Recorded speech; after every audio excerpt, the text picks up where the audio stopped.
Existe uma imagem que me persegue desde que perdi pessoas que eu amava. Alguém chorando sozinho num quarto, com a foto de quem partiu nas mãos, tentando respirar entre soluços e fazendo a pergunta que ninguém tem coragem de dizer em voz alta. Será que ele sabe que eu estou assim? A maioria de nós imagina o além como um lugar distante, silencioso, onde os mortos viram lembrança e nada mais. Mas Padre Pio, um homem que viveu com um pé na terra e outro na eternidade, falava de algo muito diferente. Ele dizia que a morte não apaga o vínculo e que existe um detalhe sobre o nosso choro que quase ninguém comenta. Nem toda lágrima chega ao outro lado do mesmo jeito. Algumas lágrimas machucam, outras aliviam, e há lágrimas que libertam. Eu sei que isso pode soar impossível, mas quando você entende o que ele ensinava sobre a comunhão entre as almas, tudo começa a fazer sentido. Hoje eu vou te mostrar, com a mesma reverência e cuidado que esse tema exige, o que a alma sente quando a família chora, por que certas dores ecoam mais forte e o que você pode fazer para transformar saudade em algo que realmente ajuda você e quem partiu.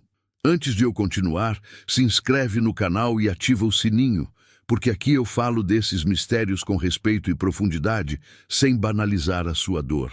E eu quero uma interação diferente. Nos comentários, escreva uma palavra que descreva sua saudade hoje. Só uma palavra. E se quiser, a inicial do nome da pessoa. Quando eu falo de Padre Pio, eu não falo de uma figura distante de livro antigo. Eu falo de alguém que atravessou o século carregando sinais que desconcertavam até os mais céticos. Nascido em Pietrelcina, no sul da Itália, ele era simples, direto e, ao mesmo tempo, cercado por relatos de graças extraordinárias. O que mais impressiona é que, para ele, o sobrenatural não era espetáculo, era responsabilidade. Ele passou décadas atendendo confissões, aconselhando famílias despedaçadas e convivendo com um tipo de visita que quase ninguém gostaria de receber. Almas que pediam ajuda. E foi nesse contato repetido e concreto que ele foi entendendo algo que muda a nossa forma de enxergar as lágrimas.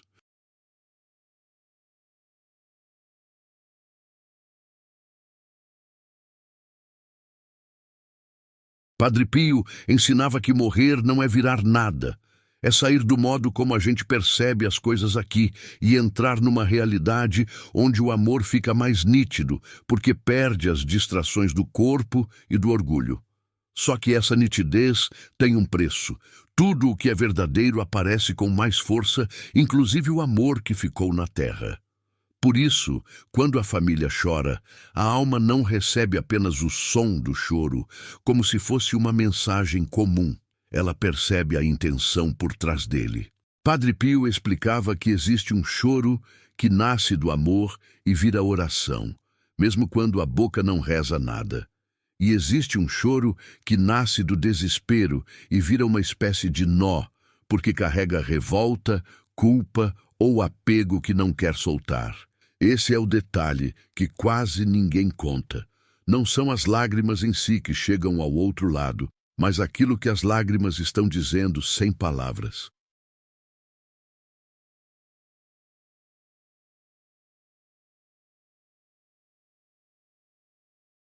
Eu já vi gente chorar e, ao mesmo tempo, agradecer pela vida que teve com a pessoa. Esse choro, ainda que doa, é como uma vela acesa. E eu já vi gente chorar como se Deus tivesse cometido um erro. Esse choro é compreensível, humano, mas ele pesa, ele cansa, ele escurece o coração. E segundo Padre Pio, isso também é sentido pelas almas, especialmente pelas que ainda estão em purificação. Ele dizia que Deus não nos proíbe de chorar. Pelo contrário, há lágrimas santas. O problema não é a lágrima cair. É a lágrima virar moradia. Quando a dor vira casa e você passa a viver dentro dela, você sem perceber se afasta da esperança.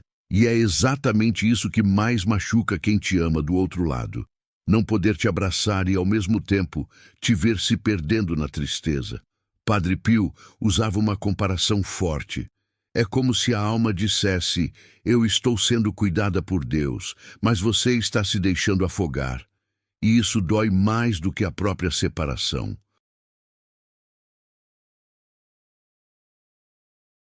Só que aqui vem o consolo. Ele também ensinava que uma lágrima oferecida, mesmo que em silêncio, mesmo que você só consiga dizer: Senhor, eu não entendo, mas eu confio um pouco, vira ajuda real. Ajuda para você, porque abre espaço para a graça, e ajuda para a alma, porque se transforma em intercessão.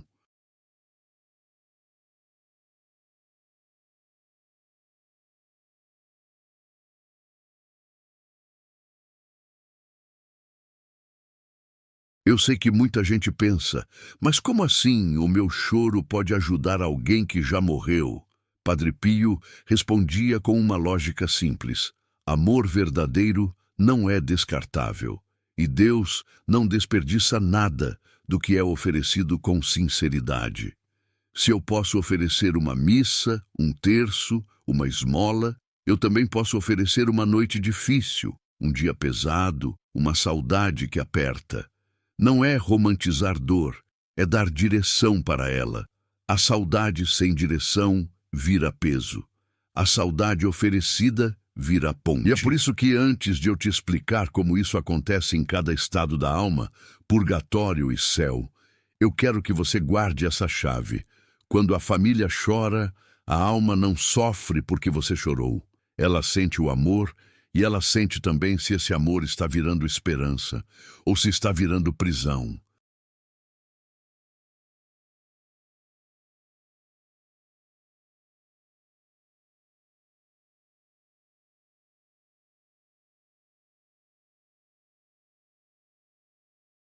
Agora, eu preciso entrar num ponto que Padre Pio deixava muito claro, porque é aqui que o tema fica mais sério e mais consolador ao mesmo tempo.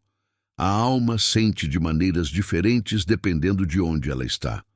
A fé católica fala de 3 destinos após a morte: céu, purgatório e inferno. E eu não vou usar isso para assustar ninguém, mas para dar clareza. A maior parte do que Padre Pio relatava vinha do contato com almas do purgatório, porque elas pediam orações, pediam missas, pediam caridade. E quando ele falava delas, ele sempre voltava para a mesma ideia. Elas não são indiferentes ao que acontece com a família, mas a forma de perceber é limitada e muitas vezes dolorosa. O detalhe sobre o choro, nesse caso, é o seguinte: quando a família chora com revolta, a alma sente uma espécie de eco amargo. Não porque ela queira te culpar, mas porque ela percebe que a dor está te puxando para longe de Deus. E para uma alma em purificação, ver um filho, uma esposa, uma mãe se afastando da confiança é como ver alguém caminhando para a beira de um precipício. Padre Pio contava que algumas almas apareciam com uma urgência que não era sobre elas mesmas, era sobre alguém vivo. Reze por ele, porque ele está desanimando. Reze por ela, porque ela está se fechando. Reze porque a tristeza virou porta aberta para tentações.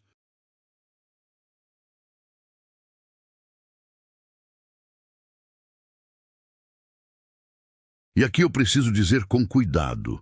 Isso não significa que você não pode sentir.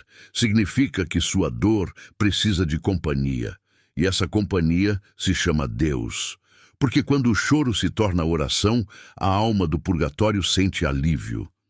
Padre Pio descrevia isso como um refresco, uma redução de peso, como se uma luz atravessasse um lugar que ainda não é plenitude.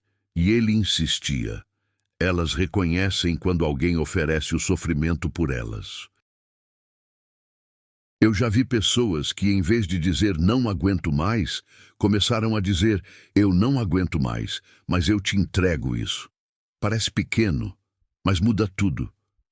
Outra coisa que Padre Pio ensinava, e eu acho que pouca gente fala, é que a alma do purgatório sente gratidão não só quando você reza, mas quando você volta a viver. Porque viver para quem ficou é uma forma de honrar.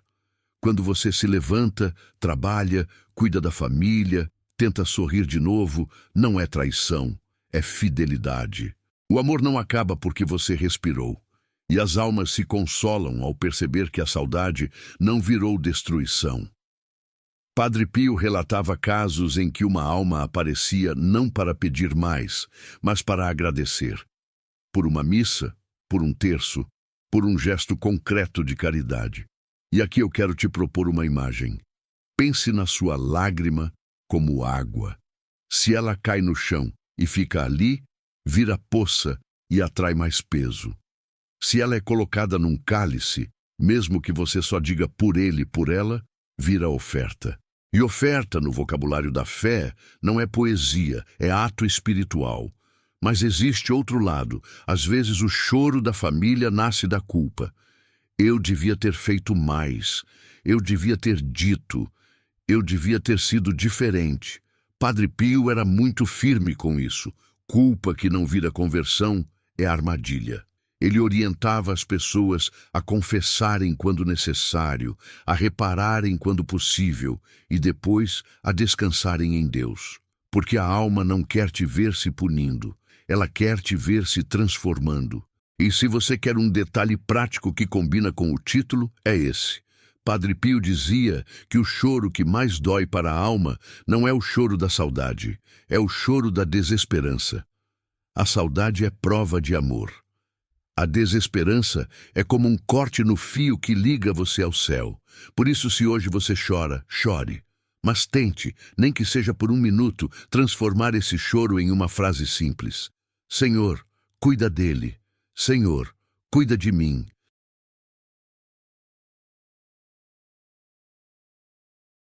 E isso é pequeno, mas no mundo espiritual, nada do que é oferecido com sinceridade é pequeno. E quando a alma já está no céu?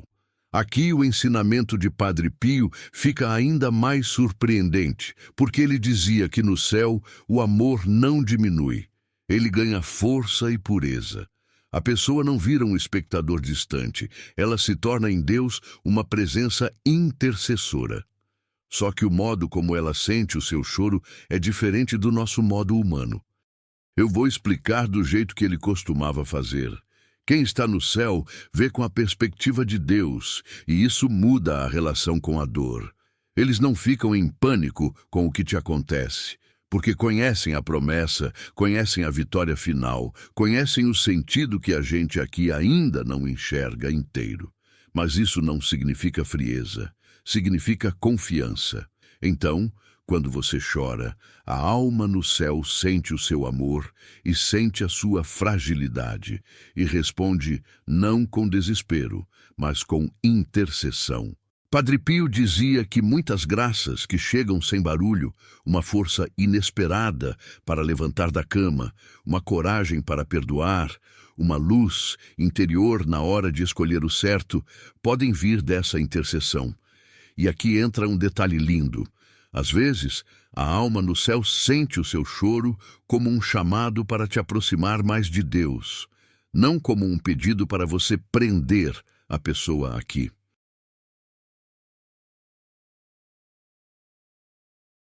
É como se por trás das lágrimas a alma ouvisse, eu preciso de consolo, e ela respondesse, então vem para a fonte do consolo.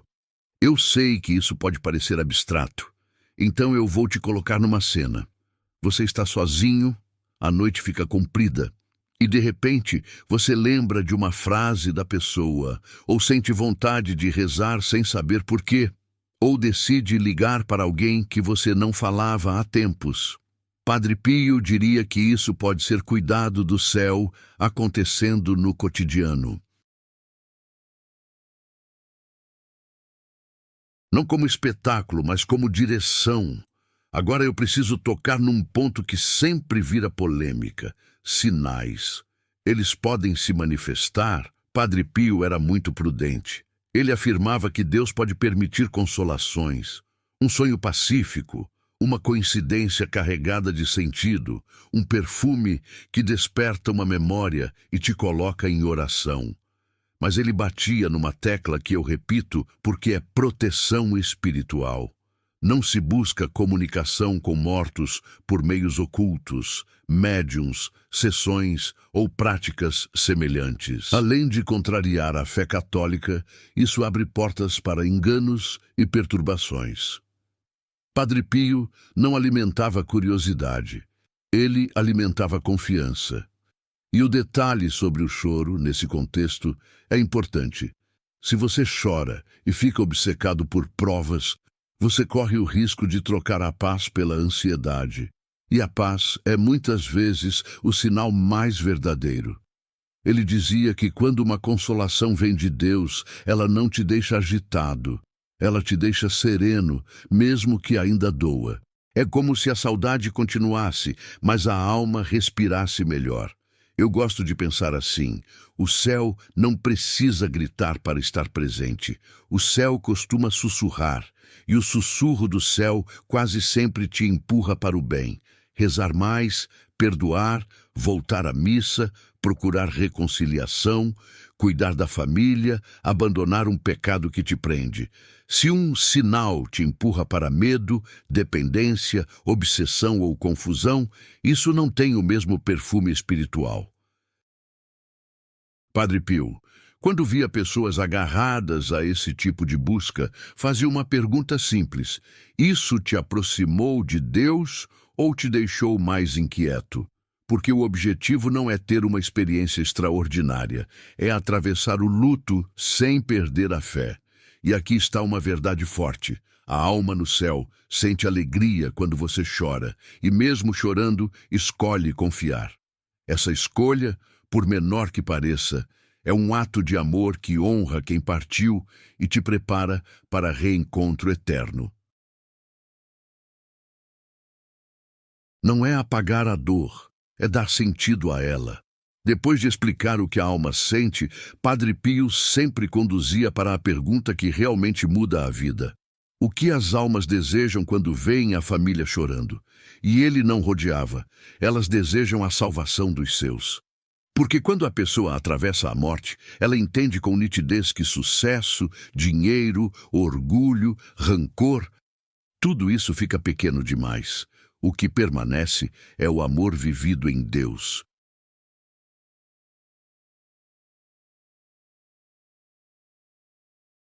Então, quando a família chora, a alma deseja que esse choro não se transforme em afastamento, mas em retorno.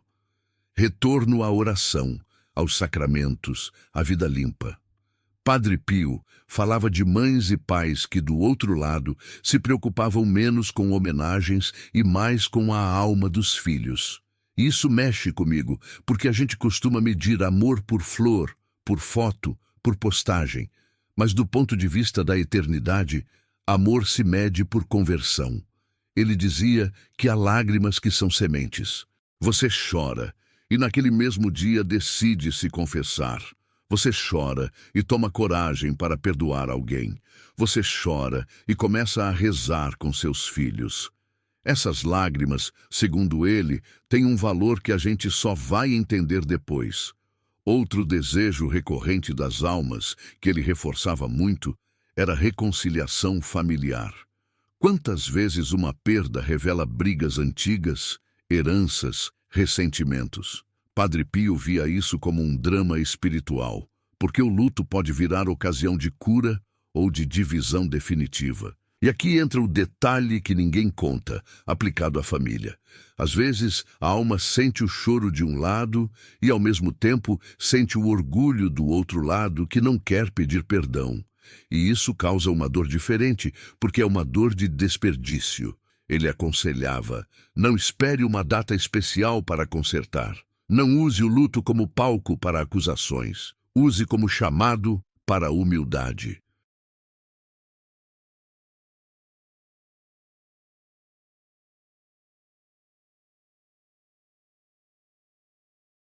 As almas desejam ver a família unida, não por aparência, mas por amor real, porque elas sabem que o tempo aqui é curto e que há coisas que não valem uma eternidade de arrependimento. Além disso, Padre Pio insistia na oração em família. Ele tinha um carinho especial pelo rosário, mas o ponto mais profundo era outro. Quando a família reza junta, ela cria uma cultura espiritual dentro de casa, e isso protege as gerações. E as almas se alegram porque percebem continuidade. Meu lar ainda é um lar de fé. Eu sei que nem todo mundo consegue reunir todo mundo para rezar. Às vezes, a família está partida. Às vezes, há resistência. Mas ele dizia que uma pessoa fiel pode sustentar uma casa inteira com sua perseverança. Uma avó que reza, um pai que volta para a missa, uma mãe que ensina uma oração simples antes de dormir. Isso muda destinos. Outro desejo forte das almas é a caridade feita em memória delas. Padre Pio falava que, do outro lado, a pessoa entende o valor das obras de misericórdia com uma clareza que aqui a gente raramente tem. Então, quando você pega a sua saudade e transforma em gesto, uma cesta básica, uma visita a alguém doente, uma ajuda discreta, você não está comprando nada, mas está participando do amor de Deus. E isso tem peso espiritual. Por fim, ele colocava a missa no centro. Não como formalidade, mas como encontro com Cristo. Padre Pio celebrava com um senso tão vivo do sacrifício de Jesus que as pessoas saíam diferentes. E ele dizia: se você quer fazer algo realmente grande por quem partiu, ofereça missas e participe delas em estado de graça. Porque no mundo espiritual, a missa não é lembrança, é presença. E quando a família chora, e em vez de se fechar, decide se aproximar do altar, isso se torna uma resposta que as almas reconhecem como amor maduro. A saudade deixa de ser só dor e vira caminho. Agora eu quero amarrar tudo de forma prática, porque eu não quero que você termine esse vídeo apenas emocionado. Eu quero que você termine mais firme por dentro. Se eu levo a sério o que Padre Pio ensinava, então eu entendo que meu choro não precisa ser inimigo da minha fé. Ele pode ser matéria-prima de santidade. A primeira coisa que eu faço é dar nome ao que eu sinto, não para dramatizar, mas para não me perder. Hoje eu estou com saudade. Hoje eu estou com raiva. Hoje eu estou com culpa. E eu ofereço isso. Eu digo, do meu jeito, Deus, pega isso e transforma. Padre Pio dizia que a graça não costuma entrar pela porta da performance. Ela entra pela porta da sinceridade. A segunda coisa é estabelecer um pequeno rito. E eu falo de algo simples, possível. Uma vela acesa por 1 minuto enquanto eu rezo um Pai Nosso. 1 terço por semana. Uma missa por mês. Um ato de caridade no aniversário da pessoa. O luto precisa de linguagem, e a fé oferece linguagem. Sem isso, a saudade vira ruído. Com isso, a saudade vira oração. A terceira coisa é cuidar do perigo silencioso, o isolamento. Muita gente chora sozinho por orgulho ou por medo de incomodar. Padre Pio era duro com o orgulho disfarçado de "eu aguento". Ele aconselhava as pessoas a buscarem direção espiritual, conversarem com um sacerdote, se apoiarem numa comunidade, porque o inimigo da alma adora um coração trancado. E aqui vai algo que eu considero essencial. Se a dor está virando desespero contínuo, procure ajuda humana também. Alguém de confiança, terapia, acompanhamento, fé e cuidado não competem, se complementam. A quarta coisa é vigiar a culpa. Se você falhou com alguém, faça o que está ao seu alcance. Peça perdão a Deus, repare quando possível, perdoe a si mesmo com humildade.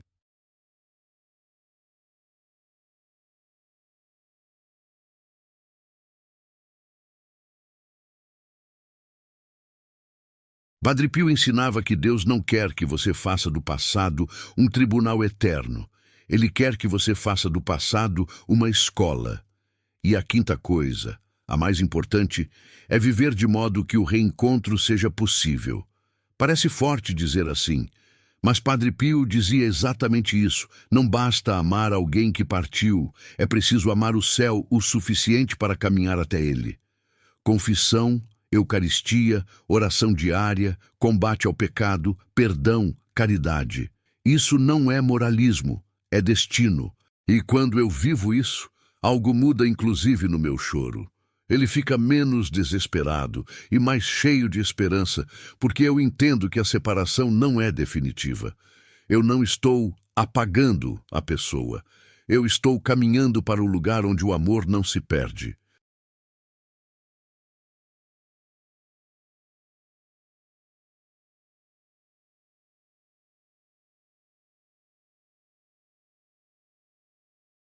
E se Deus, por misericórdia, permite que a alma sinta algo do meu coração quando eu choro, então eu quero que ela sinta o melhor que eu posso oferecer.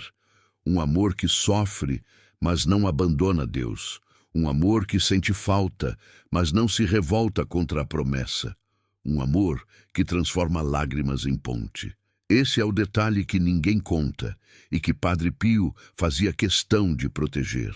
O céu não se alimenta do nosso desespero.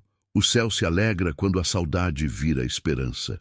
Se você ouviu até aqui, eu acredito que não foi por acaso, porque esse tema só procura quem está com o coração mexido. Padre Pio, com toda a sua vida marcada por mistério e dor, deixava uma mensagem muito simples por trás de tudo. A morte não destrói o amor, mas revela o que a gente fez com ele. Quando a família chora, a alma sente, não para te vigiar, mas porque o amor continua vivo. E esse amor, em Deus, pode virar auxílio real. O ponto não é parar de chorar. O ponto é não deixar a lágrima te roubar a esperança. Se hoje você está no meio do luto, eu quero que você se permita uma decisão pequena, mas poderosa. Transformar a próxima saudade em oração. Nem que seja uma frase curta, nem que seja um minuto. Porque um minuto oferecido pode ser mais forte do que uma noite inteira de desespero.